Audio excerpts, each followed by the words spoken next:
So thank you everybody for joining today. We are excited to have our first Topcoder Nation Ask Me Anything edition with our host Luis Maestro and our Ask Me Anything candidate iamtong. So thank you guys for being here and running this, and thank you everybody for being here in attendance to listen in. We're really excited to have these new opportunities to listen in and talk to people and ask questions. So I hope you get involved and ask some questions and learn something new. So with that, I will hand it over to the main man, Luis, and he's from here. And I hope you guys do learn and listen in. Thank you. Yeah, thank you, Jesse. Well, Jesse couldn't have said it better. Welcome, guys. Thank you for being here in our first Topcoder Nation Show edition with our very special guest, iamtong. Yeah, we know it. So this place, here we're here to meet our community members, to get some inspiration, maybe learn how to design your life around your passion, explore your options through the journey and tips that other community members have to share, like Tong. And very importantly, to learn how to profit the perks of remote work these days, which can be very useful. And as Jesse said, I'm Luis. I'm gonna be your host today. I'm just another member of the community who happened to be lucky to find Topcoder when I was a youngster in university, and then pursue a career in the community. And well, here I'm lucky today to bring this space to the community, made by the community members for the community members. But let's not make this about me. The man of the moment here is Mr. Tong, which is he's in the screen right now. And I met this guy, I think in 2011. Yeah, 2011, and Topcoder Open. And ever since, he has been in every Topcoder Open final competition. He didn't miss one, and he won 3 of them in the UI Design finals competition. So that's quite an accomplishment for someone from the community. He has competed in over, I would say, I mean, I don't have the numbers, but I would say more than 1,000 challenges. I don't think I would be right about that. And he has won more than 500, I'm sure. So let's welcome the man of the moment. Hey, Tong, how is it going? Hey, hello, everyone. Good over here. Nothing so special. Just keep working every day. Yeah, man, great. People have been saying that you have a great lighting over there. I really like your setup. And Really? Yeah. To get this started, I wanted to, well, you know, this is a Amen 8 section where people can ask anything to Tong. But I wanted to keep it a little bit organized. So in the first section, I'm gonna ask him a few questions to get to know him, his journey. And then in the final section, I'm gonna read the questions that you guys sent through the forms. And of course, if anyone has any questions, if you can type it on the chat, and I'm gonna be reading them in the second segment of this. So I'm gonna have the privilege to ask the first questions myself. So yeah, so I'm just gonna dig deep into your career, man. You know, you have won the UI Design finals 3 times. In fact, you are the TCO 20 champion. So we'd like to know how did you join Topcoder and how did you hear about it? I mean, tell us the story if you can. It was back in when I don't actually remember the year. It's like 2010, maybe, or 9. Yeah. So I was browsing the internet and saw the banner of like a competition from Topcoder Studio at that time. So I just clicked and voila, I'm still here. Yeah. It was so random. Yeah, just like through a Google search, and then you found competitions. Yeah, I remember by then. Not actually a Google. It was something like a banner app somewhere. Oh. Yeah. Wow, like so random. Yeah. It may be like graphic community website, or like something like that. And that was a banner about like online competitions, online graphic competition. Yeah. I learned more about Topcoder Studio at that time. Yeah. Well, how was it? Were you involved in a design career or something that you were kind of involved with that? Oh yeah, actually, I study computer engineering. Oh, I But didn't know that. yeah, but mostly working. I actually start working on websites since I was college student,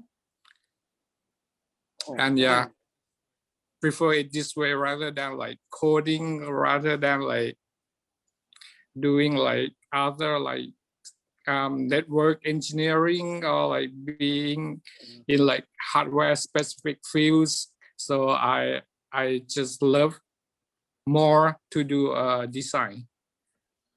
oh yeah. So yeah, I think it happens to many designers that yeah, there are several designers who have a computer science background, but Yeah, maybe they find themselves more we passionate don't about design.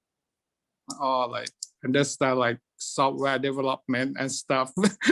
I don't really have that knowledge left. Yeah, right. Yeah, I was telling Jesse these days that I came to Topcoder because of algorithms, but then since I was very bad at it, I explored my options and I turned out that I could add a lot of passion to design, like you did. Yeah, so it's very interesting this computer engineering background that you have, and maybe you think that helps with the design process when you are solving problems. Oh, How do you that? maybe yes, with the way of thinking, the way of like the way you analyze things, the way you see the design problems, and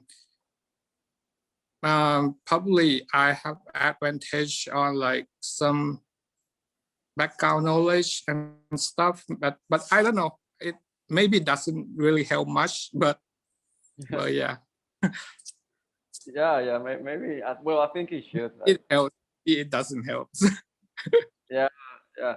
You know, some members who come in, and this is one question I had like reserved for you, is that some members that come in and they try to learn design, and then Okay.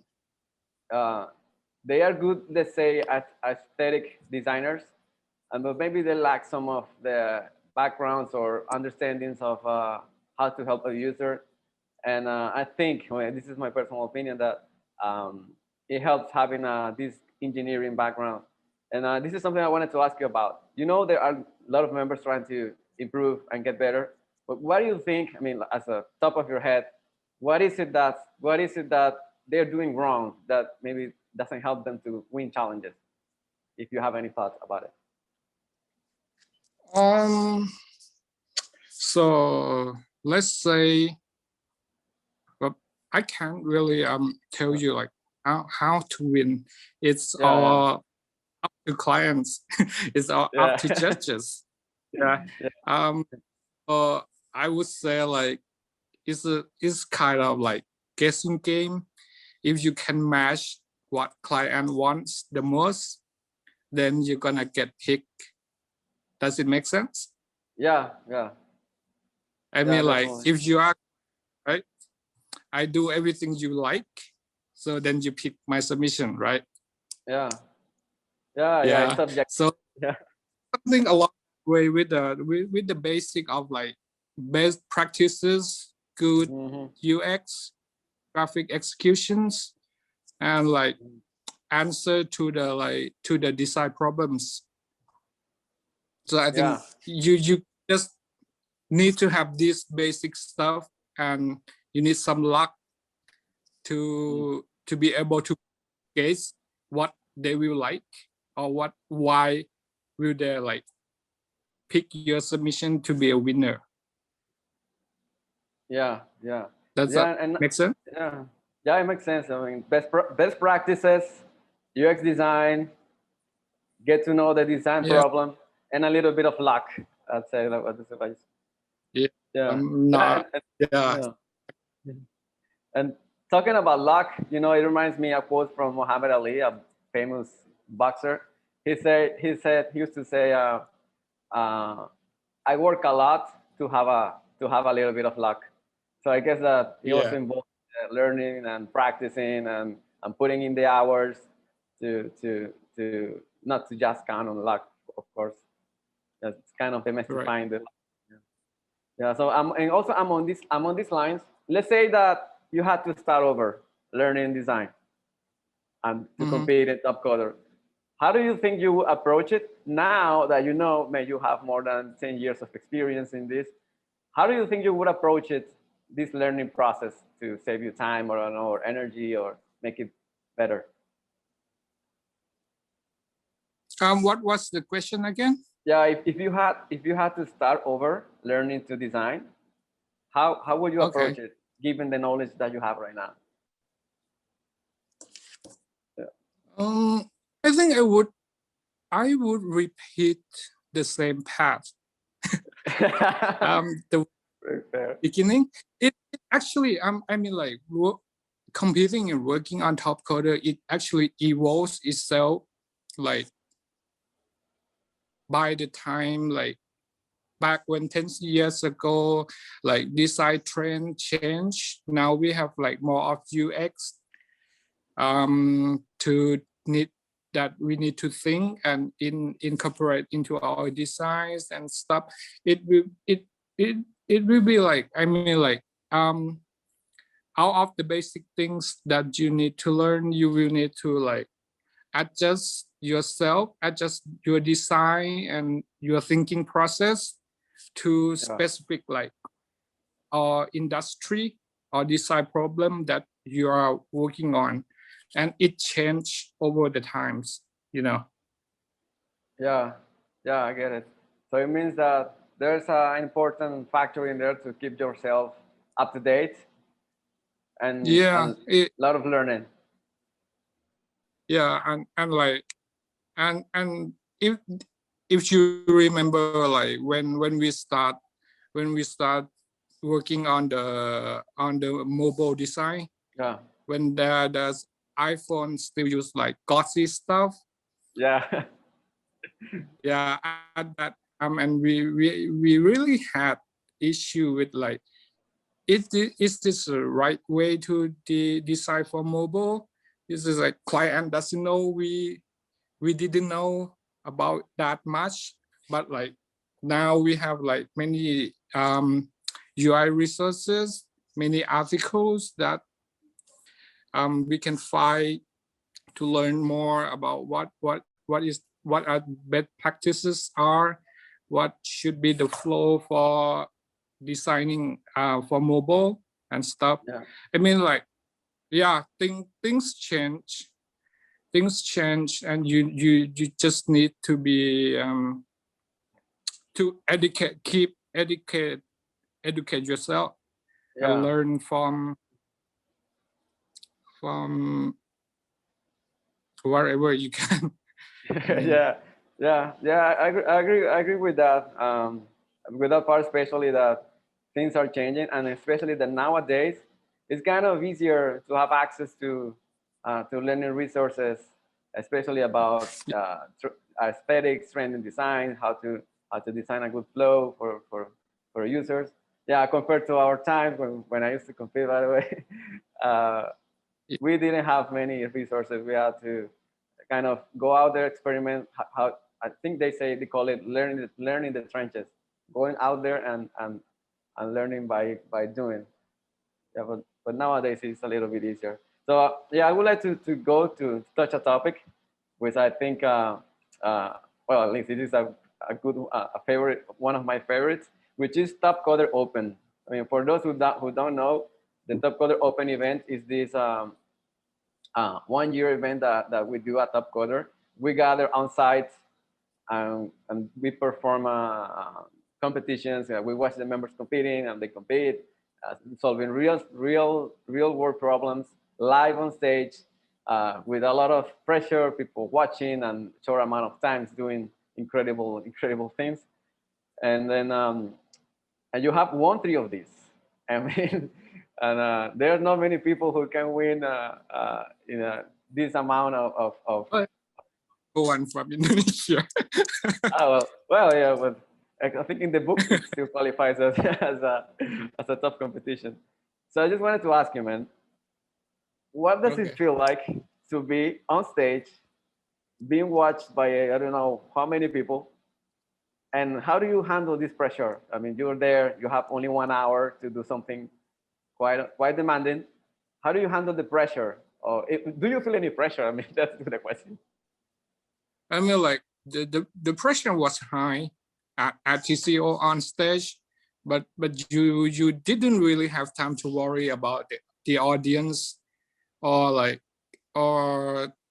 other like surrounding environment. Yeah. But it actually affects you when you have to read the spec, when you have to focus, and you have to decide within like 1 hours. But the most important thing is like, oh my God, how can I finish this? What is this? What is that? Something like you will just like, be busy with what you need to do at that moment. Yeah, but I can tell you like the pressure at being on site TCO is like is really high. Is like the next level of like competing like offline or when you like working or like regular competitions, regular challenge. Yeah. Yeah. By the way, congratulations on your win. I like maybe like how many TCO of mine? Maybe 8, 10 maybe. I never get used to the pressure of being like competing. Yeah, especially when there is an announcement that tells you 5 minutes to submit, send your submissions now, and then you have half of your design done, not even. Yeah, that part is tough. And also about Topcoder Open, what would you say what is it that you like about these events? You've been in 9 of them, I think. I mean, what I really like the most about Topcoder Open is that when we can go meet others in person. That is the best part of TCO for me. I mean, so we can get each other, hang around, walk, to hang out. Yeah. To bump each other in Starbucks. You know, Yeah. this is a cool story that every time we travel to a Topcoder Open, I don't know what happens, but somehow Tong, his wife, and we bump each other in Starbucks places, and not even close to the area. It's like far away. Then we see each other in there. Like, what's going on here? It seems like we're tracking each other down. Yeah. Well, yeah. I think well, it's time to do what we came to do here for our audience. They have their chance to ask their questions, and I prepared a slide with the questions that they asked. Let me share with you, and then we'll go through those. I'm sharing my screen. Hang in there a second. Okay. So let me know if you can get to see it. Says MAM with iamtong. Yeah. Okay. So our first question. Okay, and for the guys who are watching, you guys, you can keep posting your questions. I will read them after these ones. These were the questions that I collected through a Google form throughout the week for Tom. And these questions come from Okay, excuse me for mispronouncing your names and handles. Andy Art. What are the tips and tricks for understanding the brief so you can win a challenge? For understanding the brief. So just read it carefully. I mean, like really read it carefully, every single words, every single word, and figure out what they ask, address the design problems, and then you will be likely to initiate your solutions. I mean, like if you don't understand or like when in doubts, like always go to forums to ask questions. That really helps. Yeah. Something, if I may add something, yeah, always speak your mind in the forums. It helps a lot.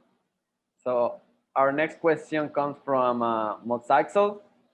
He asks, what setup helps you design faster? I guess he means which tools, environment. Like setup or like physical setup. Yeah. I think. So for software, I just use like shortcuts and stuff what the software provide. But for my machine, I use 2 monitors.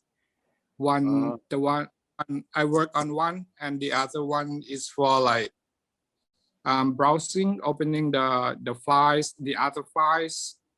So I don't need to switch to see. I can work on this monitor, and I just look for the other info on another monitor. Yeah. Oh, that's interesting.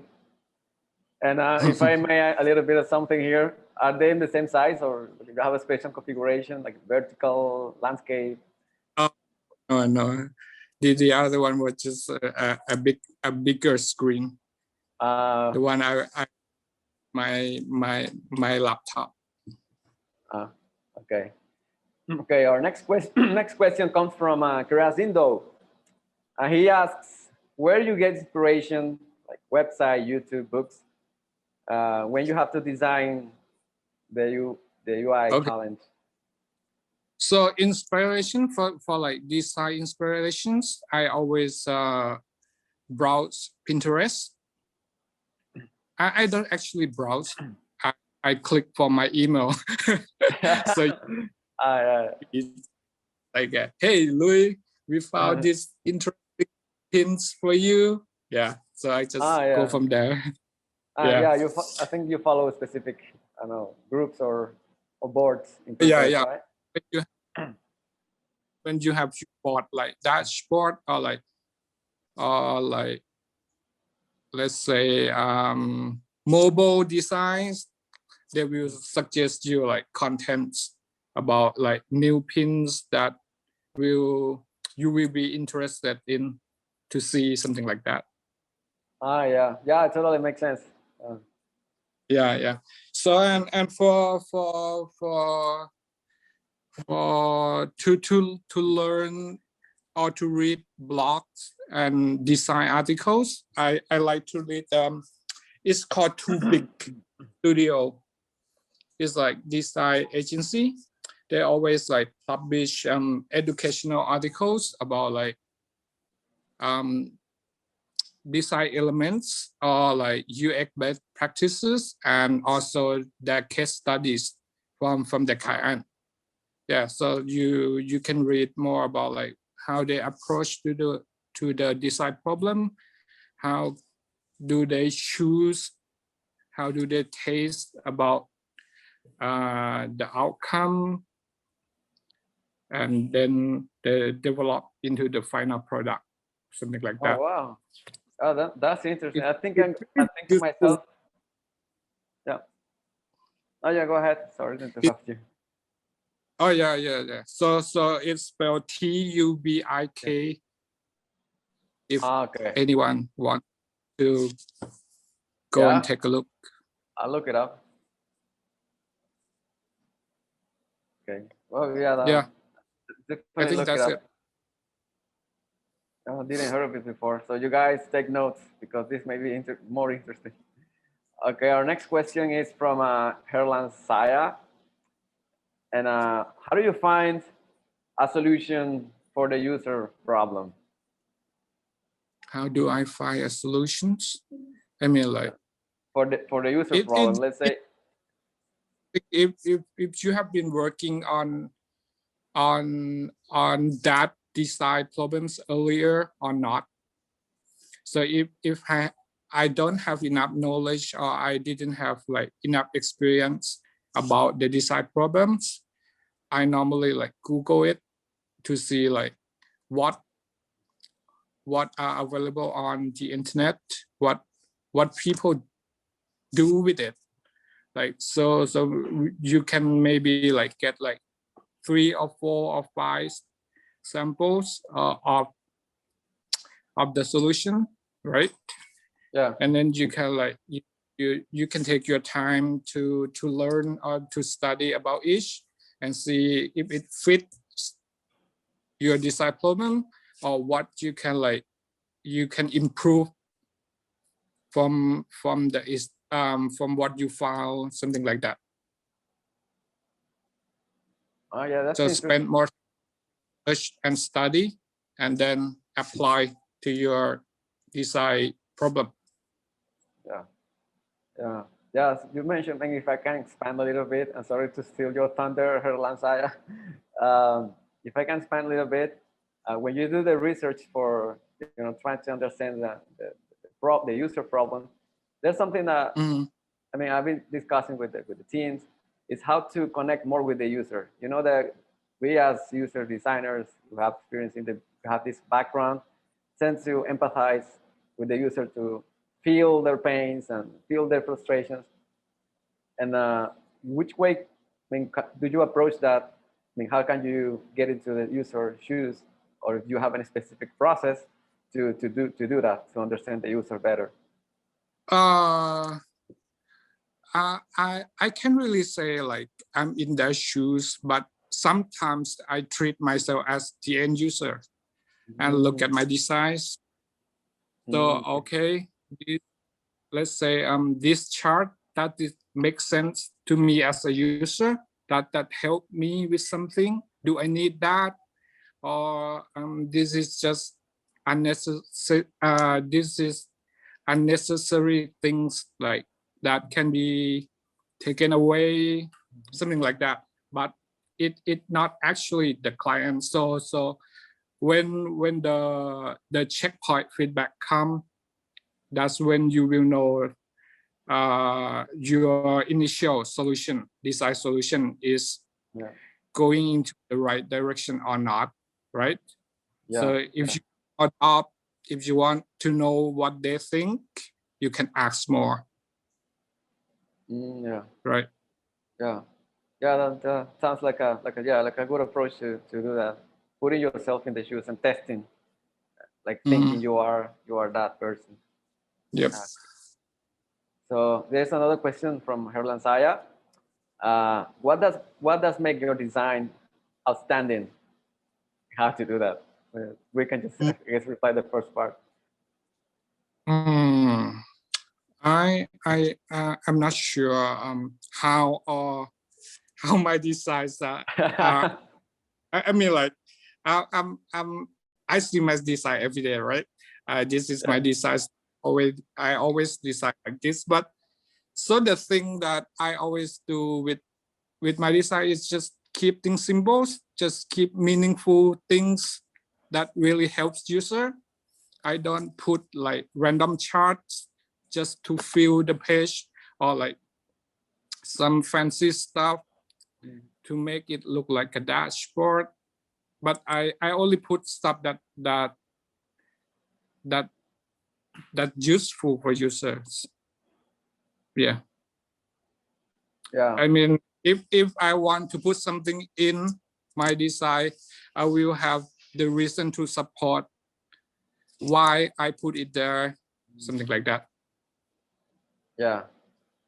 So I think we could say that you try to justify every design decision that you make, right? Yeah, right. You can say that. Yeah. Okay. So there you have it. Well, let's jump to the next one from a very same person. What are your daily habits to improve your design skills, UI UX? I don't have daily. I don't have in to improve. I just like I said earlier, I just browse Pinterest and read blogs whenever I have time. Like maybe like when I go to school, wait for the kids to pick them up. Like, Daddy, give me 10 minutes. Yeah, it's like iPhone stuff, something like that. Yeah, yeah. What we were saying, like education resources are more available these days, and to take advantage of those. Yeah. Okay. So our next question, from all, this is a good one. And when I read this one, I felt myself identified with this situation, which is from all the ideas that you find, how do you Okay. choose the best one? The best one. Yeah. So again, I would say, like, if I were a user, will that really helps me? Will I really benefit from this one the most? Yeah, something like that. But the trick is, when you can design and you are not the end user, right? You just put it as like variations or options and let client choose it. Yeah. I mean, like, so like maybe in checkpoint you offer like option A, option B, and maybe option C if you can really decide. Yeah, and they will tell you like, hey, we prefer option A, something like that, right? Yeah, yeah, Yeah, because we are not the end user, we can actually answer that questions, like judging from our perspective. Yeah. So yeah, yeah, it doesn't need to one best solution, but there can be like potential solutions for them to think about, or like, or to choose from. Yeah, sounds like a good approach to that situation that we all embrace. Like, it's like A/B testing, because like they don't even know like which is the best solution, right? Yeah, they have to see it and pick the best one. Yeah, it's like you defined it brilliantly. It's like A/B testing for design competitions. It's awesome. We can write an article about this. This is great stuff. Okay, jump into the next question. This is anonymous. And how do you keep up your winning pace at Topcoder? And How up? I just keep submitting. I would say I just keep submitting on challenges where I can submit, where I have enough time to submit.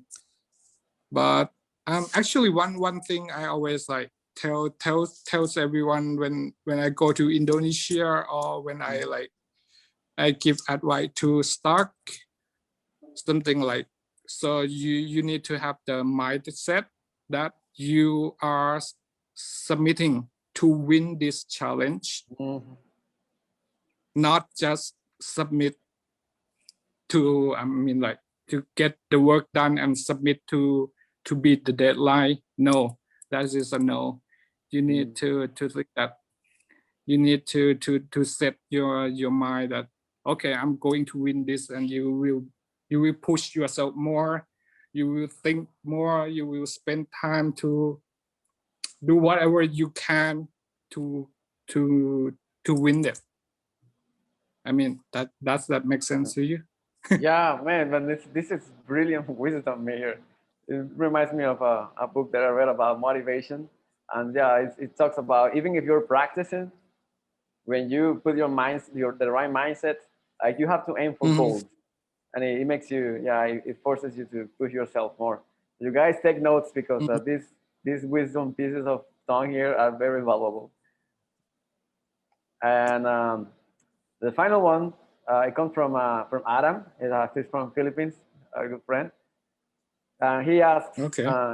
If you were right on the side of the legendary Diablo, okay, after his last minute, what would you say to him? And to give a little bit of background here, Diablo is a beloved member who we lost him last year, and trivia, he was a good friend of his. Actually, Diablo introduced me to Adam, to Trivia 79.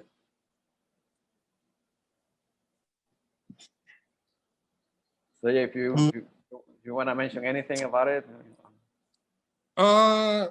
I've been thinking about it, but I don't think I have answer to this question. I mean, like, I don't know what I would say to him. Yeah. I mean, like, Jay is always like, Jay was always happy. He was always like funny. He made us smile. Maybe at the last moment, if I were with him, maybe we listen to like his favorite K-pop music or watch anime, something like that. Yeah, no sad things, no like. I mean that wasn't Jay. Yeah.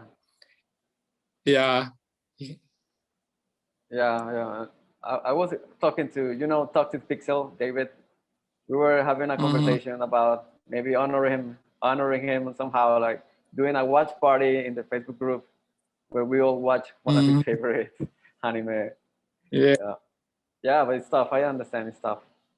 And as for the questions, I think that's the last one. Now let's go to the live chat. Let me stop sharing the screen, guys, and go read your questions. I know you guys are eager to ask this gentleman here some good questions. Okay, so the first one comes from Farjar. Did you buy a new MacBook after the last final incident? Maybe you want to explain. Maybe you want to explain what happened because this is funny. That's just one, but I got new MacBook Air.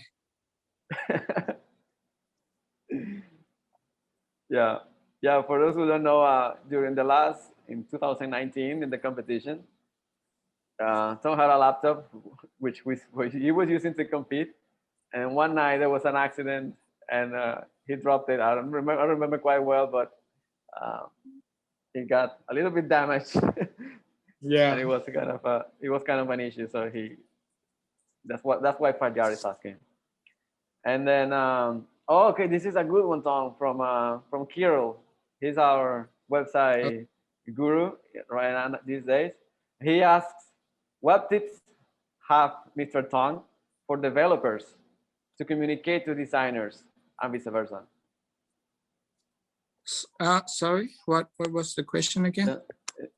What tips do you have for developers to communicate to designers when you are working together, let's say with a developer, to understand your design? And then to implement it. So let's take this way. I work with Stanlove. You guys know Stanlove. He is development co-pilot. Wendell. Yeah. I think that was right. So if it is the communication, it would be more of like the way that you, I mean, how should I say? I mean, the way you prepare access for them, and the way you prepare you plan, or you plan the features for them, then you have to describe them. If you don't have screen to show them, then you have to be like to communicate maybe in words or take notes or whatever for them. Like if you click here, it goes there. If you over here, it launch these interactions and stuff. I think it's pretty basic communication. I mean, I'm not sure because this is within Topcoder or yeah. Or it's something. In the context. But yeah. So as a designer, you need to prepare like everything you want them to understand. I mean, that makes sense to you. I mean, if you want to, you need to show like states, you need to show interactions you want, and then again it's up to them that they will choose to develop or not. I mean, like many times that they cut off your proposed features. because like, hey, we don't want to develop this, something like Yeah. that. That's I think that's one of the best ways in the competitions context for that. Yeah.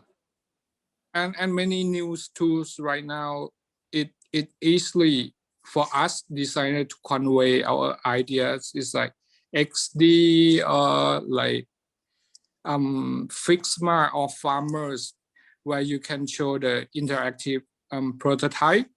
When you can animate things, you can do like micro animations. Yeah. So this will benefit the way we work with the developers. Yeah. Okay. The next one comes from Arianto, and he asks, this is a tricky one. He was a co-pilot in this challenge. In the recent Rock Challenge, and congratulations, by the way, for winning that Rocks. For those who don't know, a Rock Challenge is a tough one, 72 hours to solve real world problems, very fast, very paced. And Tong recently won the last one. He asks specifically, what are your tips to win these type of challenges, the Roxes? The Roxes? Yeah, the last one specifically, yeah. Is to this latest one, just to this latest one, or the Roxes in general? The last one, yeah, the last one he asks. The last one. Oh, I have to admit that I was really, really lucky on this one. I mean, I didn't have much time working. I only had one day because I had other tasks to work on. But for this one, I think I found a nice solution to the problem. It's like, so it is being like everyone would focus on like individual health stats, like how is your heart rate, how is your like blood oxygen, how is your stress level, and show them in the watch face, right? And then need to swipe to see each stats, or like swipe horizontally, or swipe up and down to see. But I suggest to client that this is like detailed info and doesn't really fit into watch. So if you want to see this detailed info, you should let user drill down to the next level. So first, at home screen or like on the main screen, I have a health gauge that say like, hey, Luis, now you are at 80% health condition, so you are good to go to something like that. So it brings every metrics in and do this summary to you and show you this summary. It's like, okay, Luis, you need more sleep. Your health condition is just 50%. Yeah, something like that. So this actually helped me win this one. Yeah. Okay, get it. And I guess that was key, considering the space you have to provide this information when you focus on the priorities. Yeah. So it decided by the device, the information that can be present, something like you see.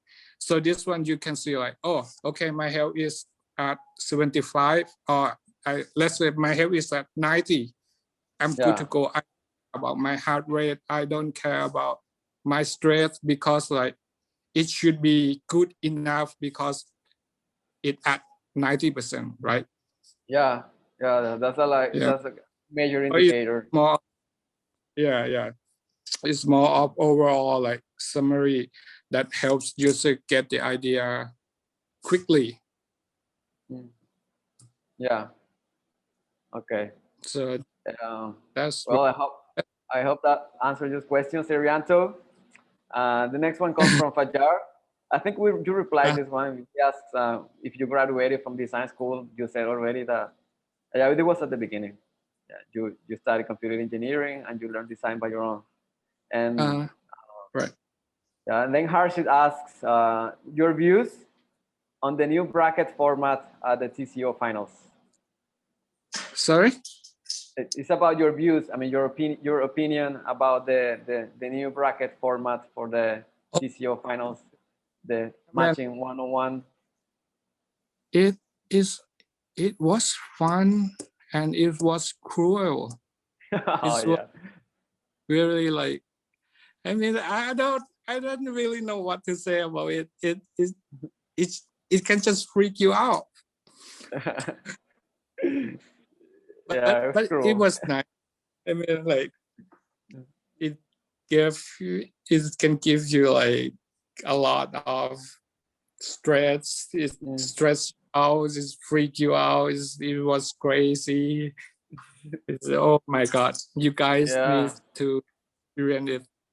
Yeah, because you're competing head to head against one designer, and then if you miss it, well, depending on the specific stage of the brackets, of course, but let's say you have one chance, and if you miss it, you kind of go to the quarterfinals, semifinals, and yeah, I guess it must add a little bit more of a stress to the equation. Yeah. Oh, hey, Fayar has a good one. Something that I also had in mind, but in a different context. He asks, when do you plan to exit and stop competing? I'm not sure. I'm still happy designing, or I still have enough power to fight in the competition. I still compete. I will be still competing. Yeah. I guess it's as long as there is motivation, right, in the tank. Right. Yeah. And well, this is I win a lottery soon, and I have enough money to live the rest of my life. Yeah. I mean, I said that I had some like this kind of curiosity question in the same lines. It was related to what kept you motivated, because considering that you won everything here, hundreds of challenges, TCOs, and yeah, I was curious about what, but maybe we can talk about it later and keep with the question from the audience, which is that is a good one. He said, "Hi Tom," he's anonymous. "Hi Tom, I learned by your files from several challenges. I saw a lot of your design using 8 pixels spacing. You know, this is very specific. The 8 pixels spacing. It inspired me. Really nice spacing layout. Would you guys please share to us why you're using it in your design, this 8 magic, this 8 pixel spacing? Is there a reason why you use that?" He says that, or she says that you're using it in all of your designs. The 8 pixel, right? Yeah, 8 pixels. So that I can actually go into details right now, but there is the rule about 8 pixels. The way you should do 8 and multiple it from 8, like 8, 16, 24, 32, something like that. It relates to the way the page will be translate into responsive browser or device, or the way it I don't know much about the screen resolution and stuff, but it's the number that fit apparently fit like for all, let's say, all device and display, something like that. I can share a link later about this. Yeah, that would be nice, and we share it with the person who asked.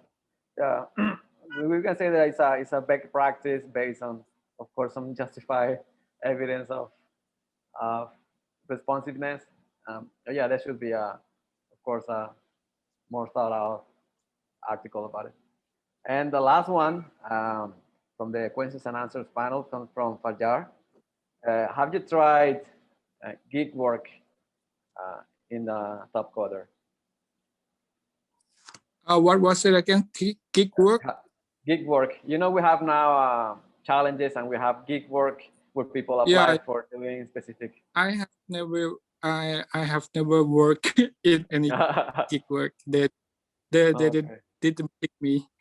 Clients don't like me. Yeah, maybe well, yeah.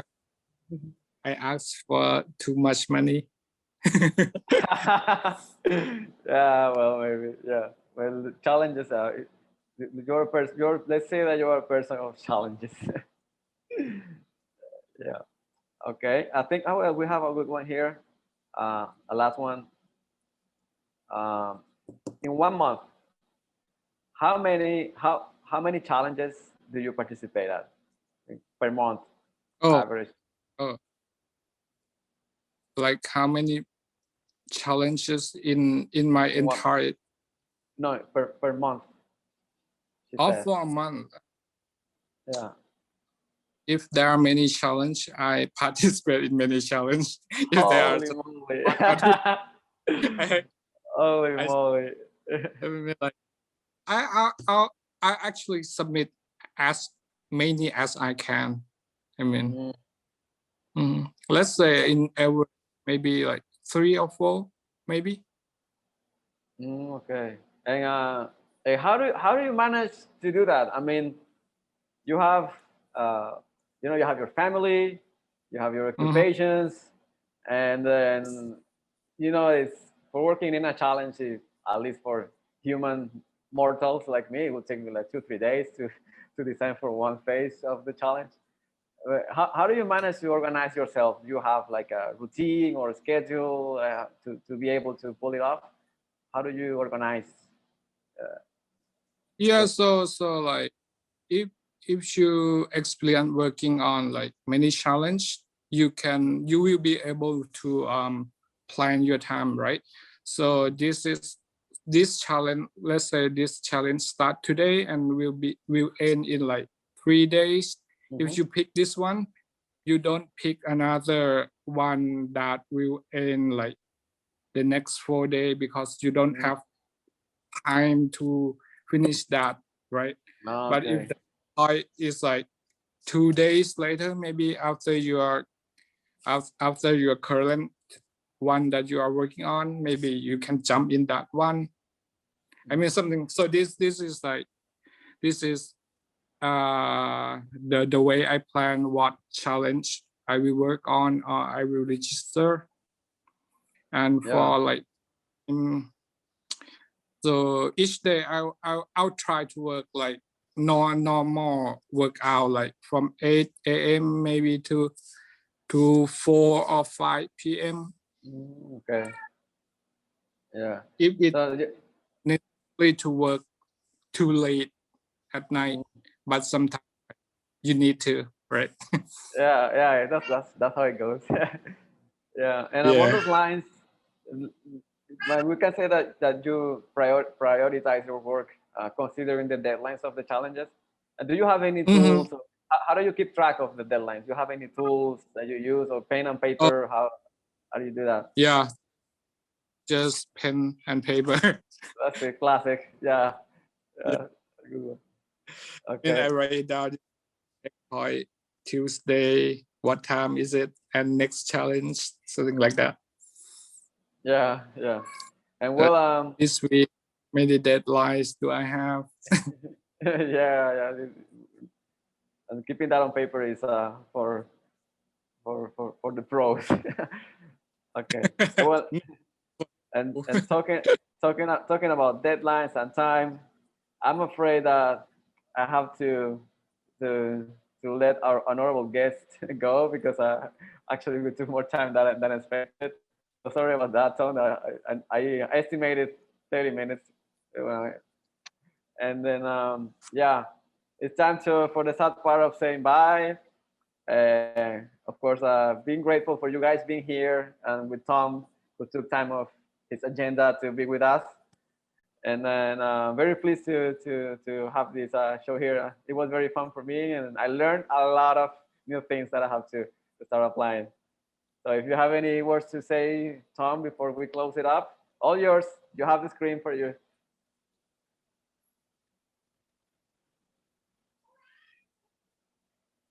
Oh, so I should say. No, so thank you everyone for being here, and I hope whatever you heard can help you in some way. Yeah, and see you guys soon, hopefully. Yeah, hopefully. Hope for that. All right, guys. Thank you very much for being here. Bye and have a lovely day, evening, whatever it is that you have. Love you all. Thank you, everybody. Great job, guys. Thank you. Appreciate it. Have a good one.